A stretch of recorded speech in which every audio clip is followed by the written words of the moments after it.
Good morning, Katie and Dave. Now we're going to continue to make the bag that we were making earlier, your go home bag, and I'm here with Sandy. Now, Sandy, walk us through how we're going to be making this morning. Okay, Molly. First of all, we're going to start off with 4 pieces of fabric. We're going to have our main piece of fabric, which is going to be the bag. We're going to have just a little bit of ribbon so we can tie it up so those glasses don't fall out. Cute little fabric to embellish it with. This is a little French piece of fabric that we have.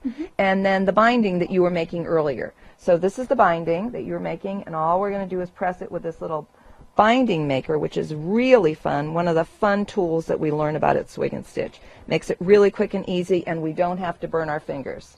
So that's great. We've got the binding made, and we have the other pieces. I'm going to walk you through step by step.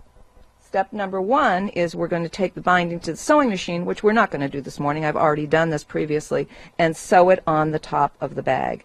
The piece of fabric that's the cute little piece of fabric, we are going to put on the top, on the middle right here, and we're going to use a little fusible applique film to hold it on. Once we get the binding sewn on, even though this is Swig and Stitch, we like to do a lot of really quick trips. So what we're going to use here is a little fusible web. We're going to put this down like this, bend the binding over, and hit it with our iron like that, and look at that. Swig and Stitch without the stitching, which means, guess what? You have time to have a little more beer, which we're all really good about. So that's what everybody wants to hear back at home. Wants, Swig and Stitch. So we fused down that top, which is great, and it's ready to go. We've taken our piece with this on. We've marked cute little squares in the corner that we're going to cut out these squares because that's going to make the bottom of the bag. Excuse me.